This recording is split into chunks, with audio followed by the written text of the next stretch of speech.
दोस्तों नमस्कार, मैं राम सूरत यादव। आज हम प्रधानमंत्री मोदी जी के उस प्लान के विषय में बताएंगे जिस प्लान के माध्यम से, जिस प्लान के बल पे प्रधानमंत्री मोदी 2024 को चुनाव जीतने का प्लान बना रहे हैं, या ये कहा जाए कि एक तरीके से पूरा उनका प्लान बन चुका है। तो सबसे पहले आप सभी देशवासियों से अपील करना चाहता हूं कि थोड़ी देर अगर आप हमारे वीडियो में बने रहेंगे तो वह पूरा सच आज हम आपके सामने बताएंगे और पूरा सच का खुलासा करेंगे कि किस तरीके से प्रधानमंत्री मोदी जी 2024 लोकसभा चुनाव को जीतना चाहते हैं। एक एक सच आपको बताएंगे। तो सबसे पहले आपको याद दिलाना चाहते हैं कि जो प्रधानमंत्री मोदी जी हैं, विशेष सत्र क्यों बुलाए हैं। वह विशेष सत्र कल से शुरू होने वाला है और अभी तक एक तरीके से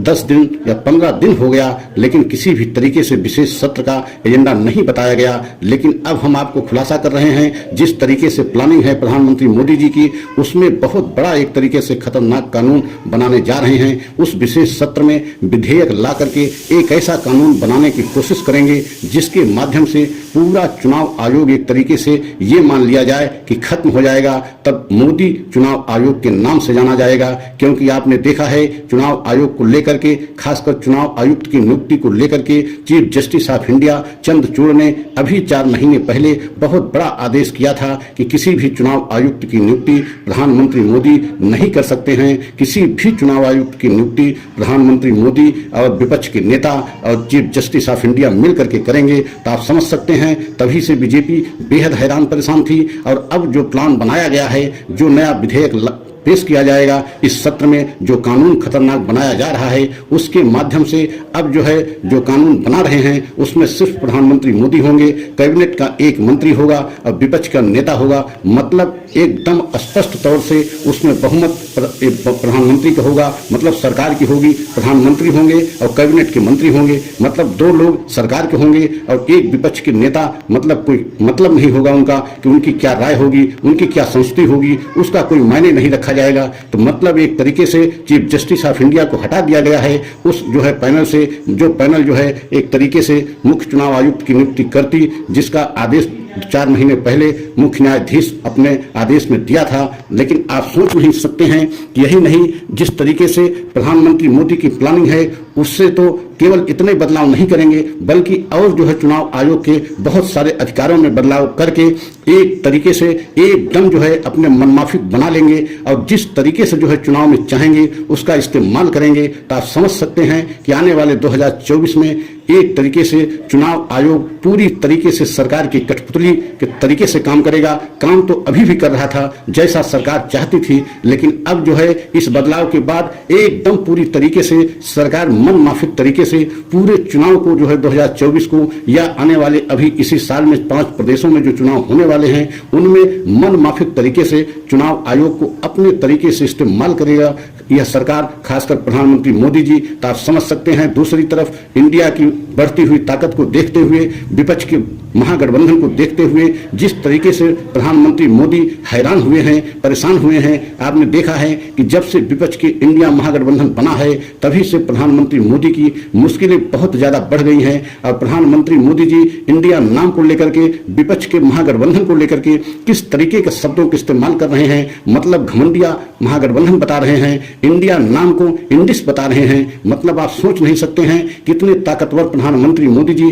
कितना हैरान परेशान हैं। और सबसे बड़ी पार्टी होने का जो दावा बीजेपी करती है, आज पूरी बीजेपी एक तरीके से विपक्ष के गठबंधन के सामने एकदम जो है हताश नजर आ रही है। और आपने यह भी देखा है कि जब से विपक्ष के जो है कुनबा बढ़ रहा है, विपक्ष में और पार्टियां शामिल होती जा रही हैं, आने वाले समय में यह जो है कुनबा और बढ़ेगा। अब पूरे विपक्ष के सिर्फ एक ही मकसद है कि जनता से जुड़े हुए बुनियादी मुद्दे, वो चाहे महंगाई हो, चाहे बेरोजगारी हो या देश में फैल रहे नफरत को लेकर के ही मुद्दा बनाए हुए हैं। और यही वजह है कि पूरी बीजेपी इस समय बैकफुट पर पहुंच गई है, क्योंकि पूरा देश इस समय महंगाई और बेरोजगारी से बेहद हैरान परेशान है। और आप दूसरी तरफ देख रहे हैं कि किस तरीके से विपक्ष के मुद्दों से बीजेपी एकदम तिलमिला गई है। और आप ये भी देख रहे हैं कि बीजेपी आने वाले समय में अब जो है बीजेपी को आभास हो गया है, आरएसएस को भी आभास हो गया है कि विपक्ष के इंडिया गठबंधन का सामना करना या इंडिया गठबंधन से चुनाव जीत पाना एकदम मुश्किल दिख रहा है। क्योंकि जो भी सर्वे आ रहे हैं, सभी सर्वे में चौंकाने वाली रिपोर्ट आ रही है,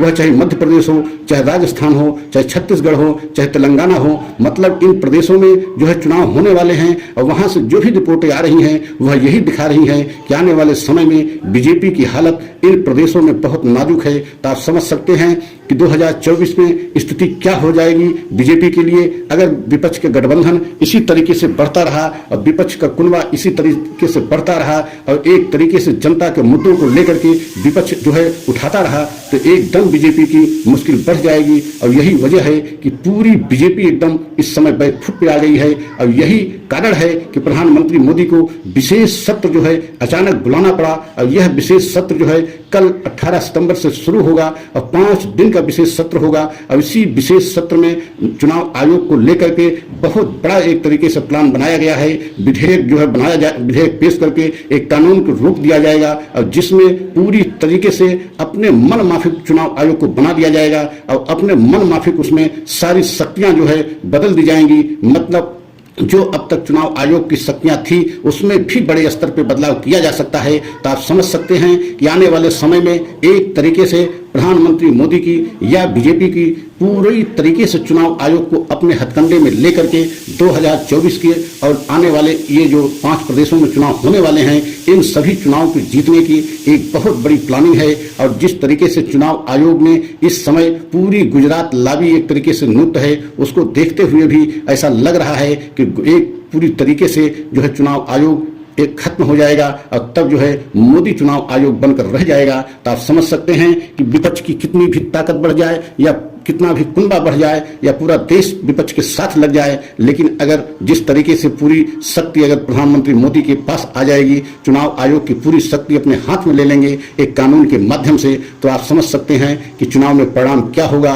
और अभी आपने देखा है कि सुप्रीम कोर्ट में किस तरीके से चुनाव आयोग ने एक तरीके से ईवीएम को लेकर के और वीवीपैट पर्ची को लेकर के किस तरीके से गलती को माना है कि दोनों में एक तरीके से अंतर हो सकता है और होता है। तो आप समझ सकते हैं कि कितनी बड़ी जो है एक तरीके से जो है गलती को स्वीकार किया है चुनाव आयोग ने, वह भी सुप्रीम कोर्ट में। तो आप समझ सकते हैं कि आने वाले समय में क्या स्थिति होने वाली है। और आपने यह भी देखा है कि बीजेपी के एक बहुत बड़े सांसद तेलंगाना से आते हैं डी अरविंद कुमार ने, उन्होंने अपने एक सार्वजनिक मंच से इस बात को स्वीकार किया और कहा कि आए जीतना तो मोदी जी को है, बटन कोई भी दबाई जाए, वोट किसी को दिया जाए, लेकिन वोट मिलेगी कमल को और जीतेंगे प्रधानमंत्री मोदी जी। तो आप सोच सकते हैं उधर बीजेपी के एक सांसद द्वारा इस तरीके के बयान देना और सुप्रीम कोर्ट में चुनाव आयोग द्वारा यह गलती मानना कि ईवीएम में और वीवीपैट की जो पर्ची निकलती है उसमें अंतर हो सकता है और अंतर होता भी है। तो आप कल्पना कीजिए कि बहुत बड़ा खेल जो है चुनाव आयोग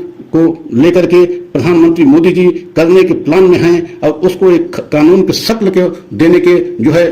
प्लानिंग में जो है इस समय विशेष सत्र बुलाया गया है। तो आप समझ सकते हैं अगर ऐसा हुआ तो बहुत बड़ा जो है चुनाव आयोग में बदलाव होगा। और यह सच अगर आप सभी देशवासियों को अच्छा लगा हो तो लाइक सब्सक्राइब करें, कमेंट के द्वारा अपनी राय हमें अवश्य दें और ये भी बताएं कि क्या ऐसा होगा तो विपक्ष को चुनाव जीत पाना संभव है कि नहीं है, विपक्ष कैसे चुनाव जीत सकता है या देश विपक्ष को कैसे जिता सकता है, यह कमेंट में हमें अवश्य बताएं। अगला सच पुनः लेकर के आएंगे। जय हिंद, जय भारत।